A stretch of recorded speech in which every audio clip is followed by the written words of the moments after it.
బావిలో నీళ్లున్నా నీ కంట్లో కన్నీళ్లున్నాయి. నన్ను ఆ దేవుడే కాపాడాలి. రైతులు వాడాల్సింది ఇలాంటి నాసిరకం పైపులు కాదు. మరి ఏ పైపులు వాడమంటారు బాబు? తరతరాలు మన్నే నాణ్యత నంద్యాల నంది పైపులు. నమస్కారం, నంది కేబుల్ టీవీకి స్వాగతం. ముందుగా నంది న్యూస్ ముఖ్యాంశాలు. ఎమ్మెల్యే ఎన్ఎండి ఫరూక్ ఉప ముఖ్యమంత్రి పదవి ఇవ్వాలంటున్న ముస్లిం మైనారిటీ నాయకులు.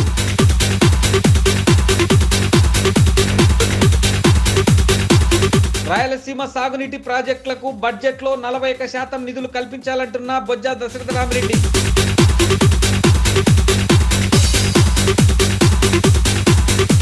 జూలై 3వ తేదీ నుండి 7వ తేదీ వరకు అహోబిల క్షేత్రంలో మహా సంప్రోక్షణ కార్యక్రమం.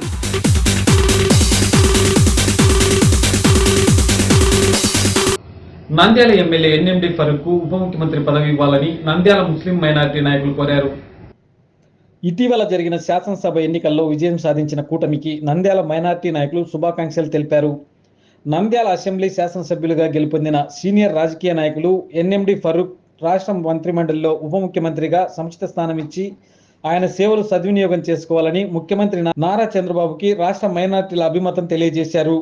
ఆవిర్భావం నుంచి తెలుగుదేశం పార్టీకి విశ్వసనీయుడైన ఫరూక్కి మంత్రివర్గంలో కీలకమైన శాఖ ఇవ్వాలని నంద్యాల ముస్లిం మైనారిటీలు విజ్ఞప్తి చేశారు. తదుపరి నామినేటెడ్ పదవుల్లో కూడా ముస్లింలకు సముచిత స్థానం ఇచ్చి వారిలో వెనుకబాటుతనాన్ని దూరం చేస్తారని ఆశాభావం వ్యక్తం చేశారు. 2014లో 4.5 సంవత్సరాల ప్రభుత్వంలో మైనారిటీ మంత్రి ఇవ్వకుండా చేశారని, ఈసారి తప్పక మొదటిసారిగా ఫరూక్ను మంత్రిమండలిలో తీసుకోవాలని మైనారిటీ నాయకులు కోరుతున్నారు. ఎన్నడూ లేని విధంగా దాదాపు 145 సీట్లలో విజయం సాధించేందుకు చంద్రబాబు నాయుడు ఆయన కూటమికి అభినందనలు తెలుపుతున్నాం. ముస్లిం మైనారిటీస్ తరఫున మనం కోరుకున్నదంతా ఒకటే, విశ్వాసానికి విశ్వసనీయతకు మారుపేరైన ఫారూక్ గారికి, అంటే పార్టీ ఆవిర్భావం నుంచి ఆయన ఎంతో కృషి చేశారు. తెలుగుదేశం పార్టీకి ఎక్కడ పక్కదారి పట్టకుండా పార్టీ కోసమే, పార్టీ పదవిలో ఉన్నా లేకున్నా, అధికారంలో ఉన్నా లేకున్నా ఆయన పార్టీ కోసం ఎంతో కృషి చేశారు.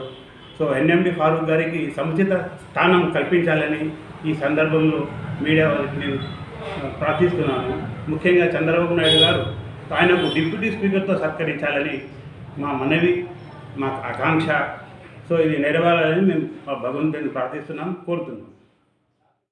చంద్రబాబు నాయుడు గారు అలా ఈరోజు ఫారూక్ గారు నంద్యాల నుంచి సీనియర్ నాయకులు, పాలిట్ బ్యూరో మెంబరు, తెలుగుదేశం పార్టీ ఆవిర్భావం నుంచి పార్టీకి కట్టుబడి ఉన్న వ్యక్తి.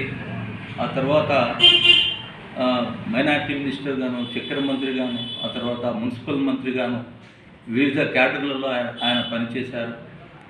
తర్వాత శాసనసభకు స్పీకర్గా, డిప్యూటీ స్పీకర్గా కూడా ఉన్నారు.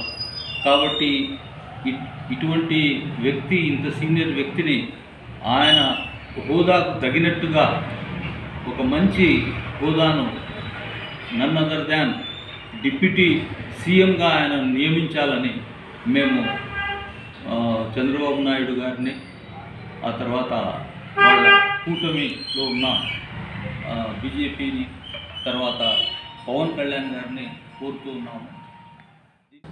और हमारे फारूक भाई, एनएमडी फारूक भाई, ये सियासी बहुत पुराने आदमी हैं, इनके पास बहुत से तजर्बात हैं और बहुत अच्छे आदमी हैं.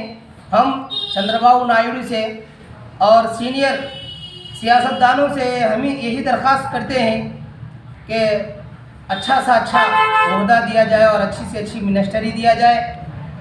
और चंद्रबाबू नायडू जब आखिर में नंद्याल आए थे तो उन्होंने नंद्याल के लोगों से वादा किया है कि यहाँ सब मुसलमान हैं, तुम लोग वोट डालोगे तो ये जीतेंगे, अगर तुम इनको जिताकर हमारे पास भेजोगे तो हम इनको आला से आला दर्जा देने का वादा किया है.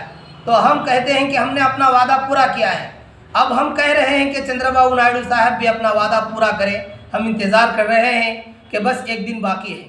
अस्सलाम वालेकुम. మేము కోరేది ఏమిటంటే అన్ని కులాలకు, మతాలకు సముచిత స్థానం ఇవ్వాలి. మరి ముఖ్యంగా మైనార్టీలు రాజకీయంలో చాలా వెనుకబడి ఉన్నారు కనుక వారికి క్యాబినెట్ హోదాలో వారి తమాషా ప్రకారంగా వారికి పదవులు ఇవ్వాలని మేము కోరుతున్నాము. అలాగే టీడీపీ సీనియర్ నేత అయినటువంటి ఎన్ఎండి ఫారూక్ గారికి కూడా మంచి మంత్రి పదవి ఇవ్వాల్సిందిగా మేము యూడిఎఫ్గా డిమాండ్ చేస్తున్నాము. ఆంధ్రప్రదేశ్ రాష్ట్రంలో 41% భూభాగం ఉన్న రాయలసీమ సాగునీటి ప్రాజెక్టులకు రాష్ట్ర బడ్జెట్లో 41% నిధులు కల్పించాలని రాయలసీమ సాగునీటి సాధనా సమితి అధ్యక్షులు బొజ్జ దశరథరామరెడ్డి తెలిపారు. ఆంధ్రప్రదేశ్ రాష్ట్రంలో 41% భూభాగం ఉన్న రాయలసీమ సాగునీటి ప్రాజెక్టులకు రాష్ట్ర బడ్జెట్లో 41% నిధులు కల్పించడంతో పాటు రాష్ట్రంలో అభివృద్ధి చెందిన ప్రాంతంతో సమానంగా రాయలసీమ సాగునీటి రంగ అభివృద్ధికి రాష్ట్ర బడ్జెట్లో మరో 20% నిధులను కేటాయించాలని రాయలసీమ సాగునీటి సాధనా సమితి అధ్యక్షులు బొజ్జ దశరథరామరెడ్డి ప్రభుత్వాన్ని డిమాండ్ చేశారు. సిద్ధేశ్వరం అలుగు ప్రజా శంకుస్థాపన 8వ వార్షికోత్సవం సందర్భంగా కర్నూలు జిల్లా సిద్ధేశ్వరం సమీపంలోని సంగమేశ్వరం దగ్గర రాయలసీమ సాగునీటి సమితి ఆధ్వర్యంలో రాయలసీమ సాగునీటి ప్రాజెక్టులు సమగ్రాభివృద్ధిపై విస్తృత స్థాయి సమావేశం జరిగింది. రాయలసీమ 8 జిల్లాల నుండి ప్రజా సంఘాలు, రైతు న్యాయవాద, విద్యార్థి సంఘాలు, వందలాది రైతులతో జరిగిన ఈ సమావేశానికి ముఖ్య అతిథిగా దశరథరామరెడ్డి పాల్గొన్నారు. ఈ సందర్భంగా దశరథరామరెడ్డి మాట్లాడుతూ రాయలసీమ హక్కులకు తీవ్ర విఘాతం కలిగించే విధంగా కేంద్ర ప్రభుత్వం అక్టోబర్ 4న తీసుకొచ్చిన గెజిట్ను తక్షణమే రద్దు చేసేలా కేంద్ర ప్రభుత్వంపై ఒత్తిడి తేవాలని డిమాండ్ చేశారు. రాయలసీమ ప్రత్యేక ఇరిగేషన్ కమిషన్ ఏర్పాటుతో పాటు రాయలసీమలో చట్టబద్ధమైన నీటి హక్కులను పరిరక్షిస్తూ వాటి సంపూర్ణ వినియోగానికి ప్రాజెక్టుల సక్రమణ నిర్వహణకు కావలసిన గుండ్రేవుల రిజర్వాయర్, వేదవతి ఎత్తిపోతల పథకం, తుంగభద్ర ఎగువ సమాంతర కాలువ, ఆర్డీఎస్ కుడి కాలువ ప్రాజెక్టులను యుద్ధ ప్రాతిపదికన చేపట్టాలని కోరారు. ఈరోజు గతంలో మన మాటలు వినని ప్రభుత్వానికి ప్రజలు విఘ్నతతో వాళ్ళని ఇంటికి పంపించారు. అదేవిధంగా 2023లో కూడా అనేక కీలక అంశాల మీద మనం మాట్లాడిన ప్రభుత్వాలు వినని సందర్భంలో కూడా రాయలసీమ వ్యాప్తంగా కూడా ఆ పార్టీకి తగిన గుణపాఠం నేర్పిన విషయం మనకు తెలుస్తూ ఉంది. రాయలసీమ ప్రాజెక్టులు ఏ విధంగా నిర్వీర్యం అయ్యాయి, శిథిల వ్యవస్థకు చేరాయి. రాయలసీమ హక్కులున్న ప్రాజెక్టులు రాష్ట్ర విభజన చట్టంలో హక్కులు ఇచ్చిన ప్రాజెక్టులకు నిధుల కేటాయింపులో కానీ దానికి నీటి కేటాయింపులో జరిగిన నష్టాన్నంతా కూడా విస్తృత స్థాయిలో ఈరోజు రాయలసీమ వ్యాప్తంగా ప్రచారం చేసిన నేపథ్యంలో ఆ పార్టీలకు తగిన గుణపాఠం చెప్పిన సందర్భం ఒకటి కనపడుతోంది. ఈ నేపథ్యంలో చంద్రబాబు నాయుడు గారి అధికారంలోకి వస్తూ మేము ప్రజల వైపుగా మాట్లాడతాం, ప్రజల సమస్యలు వినుచుకొని తెలుసుకుంటాం, ప్రజల సమస్యలకు అడ్రస్ చేస్తామని చెప్పిన దాన్ని మేము స్వాగతిస్తున్నాం. ఈ రోజైనా సరే ప్రజల వాణి వినిపించని ఏ ప్రభుత్వాలైనా సరే ప్రజలు విఘ్నతతో ఇంటికి పంపించిన సందర్భాలను గుర్తు చేసుకుంటూనే ఈరోజు ఆ చంద్రబాబు నాయుడు గారు ఇచ్చిన ఆ ప్రకటన మేము ఆహ్వానిస్తున్నాం. ఇప్పటికైనా చంద్రబాబు నాయుడు గారు రాయలసీమకు సంబంధించిన అంశాల మీద మీరు లేదా లోకేష్ బాబు గారు పాదయాత్ర చేస్తూ ఈ ప్రాంతంలో ఇచ్చిన అనేక సమస్యలను అడ్రస్ చేస్తూ వాటన్నిటిని కూడా పరిష్కార మార్గాలు చేపడతామని చెప్పిన సందర్భంలో మేము కూడా ఇక్కడ 8వ వార్షికోత్సవ సందర్భంగా అందరం కలుసుకొని ప్రజలందరి దగ్గర నుండి తమ తమ ప్రాంతాల్లో ఉన్న ఇబ్బందులు ఏంటని తెలుసుకొని దాని మీద ఒక సమగ్రమైన నివేదికను ప్రభుత్వానికి ఒక 10-15 రోజులు ఇవ్వదలుచుకున్నాం. దాని మీద స్పందించి మీరు కార్యాచరణ ప్రకటించాలని చెప్పి 8వ వార్షికోత్సవంగా కోరుకుంటున్నాం. జూలై 3వ తేదీ నుండి 7వ తేదీ వరకు దిగువ అహోబిలం క్షేత్రంలో శ్రీ అహోబిల మఠ 46వ పీఠాధిపతి ఆదేశానుసారం మహా సంప్రోక్షణ కార్యక్రమాలు నిర్వహిస్తున్నట్లు నిర్వాహకులు తెలిపారు. శ్రీ అహోబిల మఠం 46వ పీఠాధిపతి ఆదేశానుసారం జూలై నెల 3వ తేదీ నుండి 7వ తేదీ వరకు దిగువ అహోబిల క్షేత్రంలో మహా సంప్రోక్షణ కార్యక్రమం నిర్వహణకు సంకల్పించడమైందని, ఇందులో భాగంగా దిగువ అహోబిలంలో ప్రహ్లాద వరద స్వామి వారి సన్నిధి, అమృతవల్లి అమ్మవారి సన్నిధి మరియు ఇతర ఉప ఆలయాలకు చేయవలసిన జీర్ణోద్ధరణ పనుల ఉద్దేశంతో ఈ నెల అనగా జూన్ 14, 15, 16 తేదీలలో బాలాలయ ప్రతిష్ఠ కార్యక్రమం నిర్వహించబడినని, జూన్ నెల 16వ తేదీ నుండి ఉత్సవమూర్తులను అద్దాల మండపంలో కొలువుంచి భక్తులకు దర్శనార్థం ఉంచడం జరుగుతుందని తెలిపారు.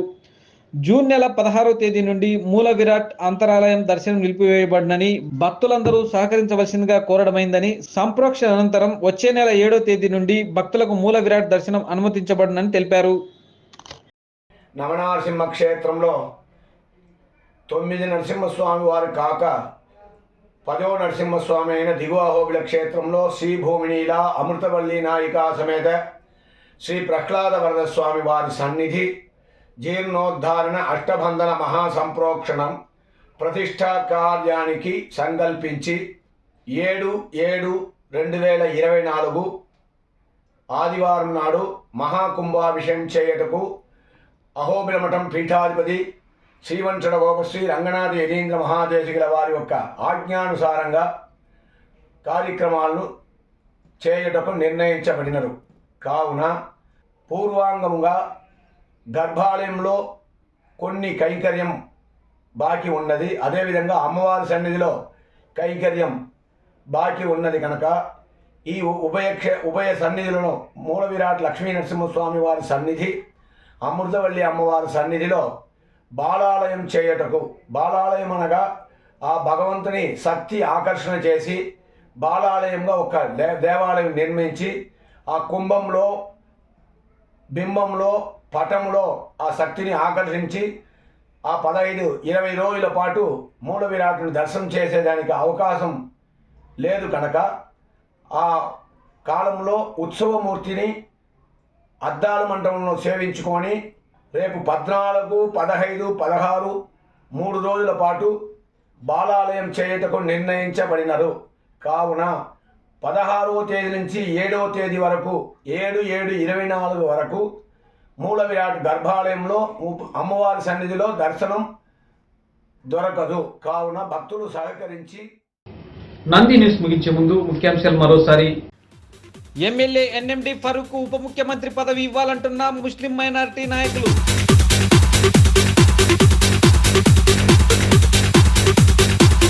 రాయలసీమ సాగునీటి ప్రాజెక్టులకు బడ్జెట్లో 41% నిధులు కల్పించాలంటున్న బొజ్జ దశరథరామిరెడ్డి.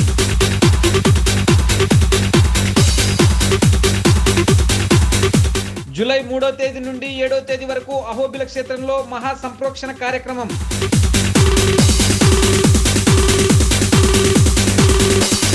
నంది న్యూస్ ఇంతటితో సమాప్తం. నమస్కారం.